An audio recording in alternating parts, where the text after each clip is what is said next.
Bonjour amis bricoleurs, aujourd'hui je vais vous présenter une méthode que j'applique pour estimer une longueur, une surface ou un volume, ou un poids. On va appliquer cette méthode à la fin de la vidéo sur une voiture. Donc la question que je vous pose c'est, est-ce que vous connaissez le poids de votre voiture? Vous êtes prêts? C'est parti. Alors on va commencer avec une chaise. Donc une chaise, quel est son poids? On peut être complètement bloqué, ne pas savoir. Alors ce que je propose pour estimer le poids d'une chaise, c'est de prendre des ordres de grandeur qu'on connaît. Donc typiquement on va prendre 1 litre d'eau, 1 kg. Clairement c'est un peu plus lourd qu'1 kg, mais pourtant c'est beaucoup moins lourd que le poids d'une personne, 70 kg. Donc c'est forcément une valeur entre les deux. Ensuite ce qu'on peut faire comme test, c'est essayer de la porter avec un bras. Donc là j'arrive facilement. Donc ça veut dire que c'est globalement autour de 5 kg.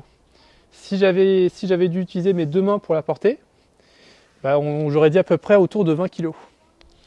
Donc le résultat, c'est que cette chaise, on peut estimer son poids à peu près 5 kg, 3-5 kg.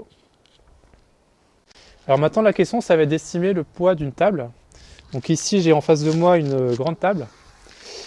Donc clairement, là, on n'est plus du tout l'ordre de grandeur de 1 kg à peu près. Ça va plus être un objet qui va être de ce poids-là.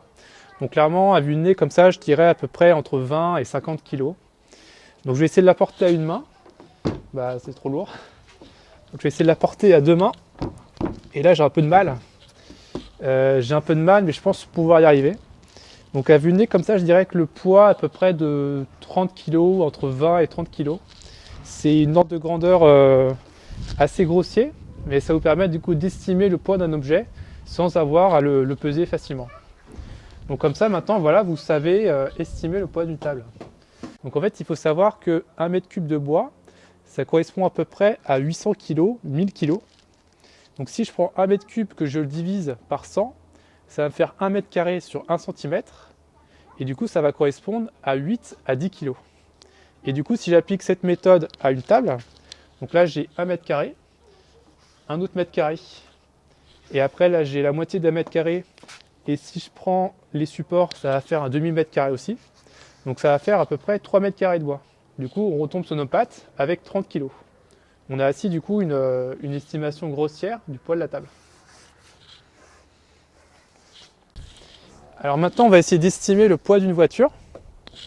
Donc clairement, une voiture, c'est supérieur à 1 kg, mais c'est inférieur à 1000 tonnes. Donc c'est une valeur entre les deux. Alors moi, ce que j'ai essayé de proposer comme méthodologie, du coup, c'est de calculer à partir du volume. Donc ici, on a une longueur qui est à peu près entre 2-3 mètres, une hauteur de 1 mètre.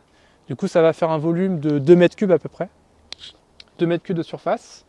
La voiture, elle est principalement composée d'acier, c'est ce qui fait son poids.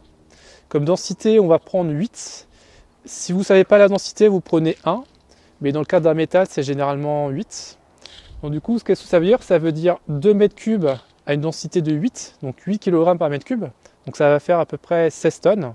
Multiplier du coup 2 mètres cubes par 8, donc ça va faire 16 tonnes. Et ici, la voiture n'est pas pleine, donc on va appliquer un facteur correctif. Là, c'est une estimation grossière, mais j'estime que le taux d'occupation du métal par rapport aux 2 mètres cubes, il est à peu près de 10 à 20%. Du coup, si je multiplie les 16 tonnes qu'on a trouvées par 10 à 20%, ça va faire à peu près entre 2 et 4 tonnes. Du coup, ça nous donne une estimation du poids de la voiture, ce qui est déjà plus précise. Donc l'intérêt de la méthode, c'est de proposer des valeurs approximatives.